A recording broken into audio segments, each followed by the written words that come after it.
नमस्कार। माली समाचार हिंदी में आपका स्वागत है। मैं दिनेश माली। आज की खबर महाराष्ट्र से। यूं ही नहीं रखा शरद पवार ने पीएम मोदी के पीठ पर हाथ। महाराष्ट्र की सियासत में फिर उठा तूफान। आइए जानते हैं विस्तार से। पुणे में आयोजित एक कार्यक्रम में प्रधानमंत्री नरेंद्र मोदी से हाथ मिलाने के दौरान एनसीपी के नेता शरद पवार ने उनके पीठ पर हाथ रखा।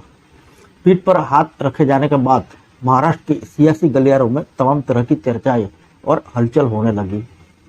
सियासी जानकारों का मानना है कि शरद पवार ने पीएम मोदी की पीठ पर यूं ही हाथ नहीं रखा है।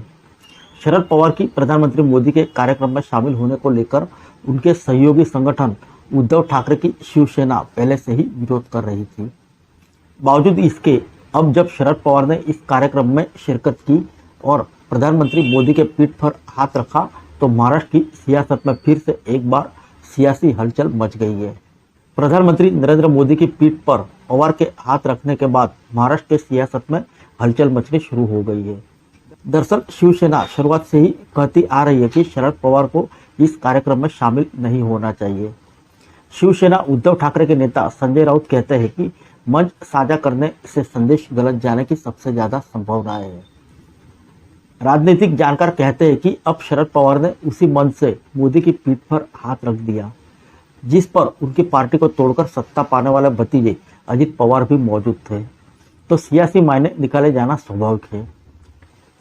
राजनीतिक विश्लेषक कहते हैं कि प्रधानमंत्री की पीठ पर हाथ भले ही शरद पवार ने खुद के वरिष्ठ और उम्र बड़े होने के नाते रखा हो, लेकिन जो डर उद्धव ठाकरे और शिवसेना को सता रहा है वह अब इसी माध्यम से बड़ी सियासी सरगर्मी के तौर पर सामने आने लगा है। महाराष्ट्र की राजनीति में पीठ पर हाथ रखने की घटना को सामान्य से ज्यादा सियासी तौर पर देखा जा रहा है।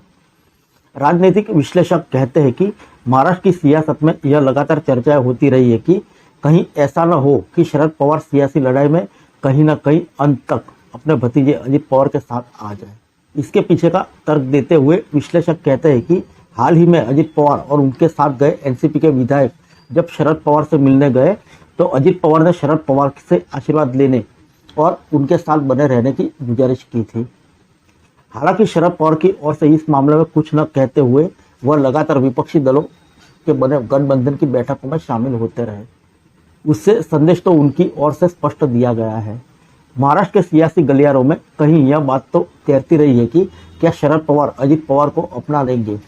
अब जब मोदी की पीठ पर शरद पवार ने हाथ रखा तो राजनीति में उन पुरानी सियासी बातों की चर्चा फिर से होने लगी है कि शरद पवार अपने भतीजे के फैसले को समर्थन न दे दे।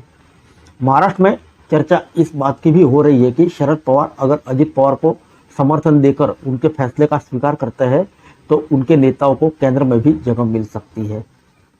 महाराष्ट्र की राजनीति को करीब से समझने वाले राजनीतिक जानकारों का कहना है कि बीते कुछ दिनों से पुणे में होने वाले कार्यक्रम के दौरान पवार की उपस्थिति को लेकर अंदरूनी और खुलेआम विरोध हो रहा था। इसके पीछे असली वजह यही बताई जा रही है कि प्रधानमंत्री के साथ मंच साझा करने पर महाराष्ट्र की राजनीति में एक अलग तरह का मैसेज जाएगा। राजनीतिक जानकार कहते हैं कि दरअसल यह आशंका विपक्षी दलों को इसलिए सबसे ज्यादा सता रही थी कि प्रधानमंत्री कहीं मन से कुछ ऐसा ना बोल दे जिसका महाराष्ट्र की सियासत में कुछ और मतलब निकाला जाने लगे। इसलिए शरद पवार को इस मंच साझा ना करने के लिए महाविकास आघाड़ी गठबंधन लगातार मना करती रही है। राजनीतिक विश्लेषक का कहना है कि प्रधानमंत्री नरेंद्र मोदी ने जिस तरीके से राजस्थान के मुख्यमंत्री अशोक गहलोत की तारीफ की थी उसके बाद राजस्थान की सियासत में तमाम तरह की चर्चा होने लगी थी। वो कहते हैं कि महाविकास आघाड़ी इस तरीके के किसी भी विवाद में नहीं फंसना चाहती थी।